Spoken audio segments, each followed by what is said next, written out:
Cricket খেলায় আর্থিক সহযোগিতাকারী ও সাপোর্টকারীদের ব্যাপারে জানতে চাই।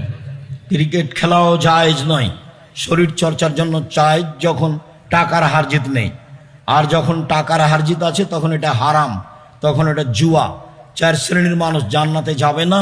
তার 1 শ্রেণীর মানুষ যারা জুয়াতে অংশগ্রহণ করে, যারা জুয়াতে সাহায্য করে, যার জান্নাতে যাবে না। টাকার হারজিতে যা খেলা হয়, যেটা খেলা হয় সেটাই জুয়া। সাবধান।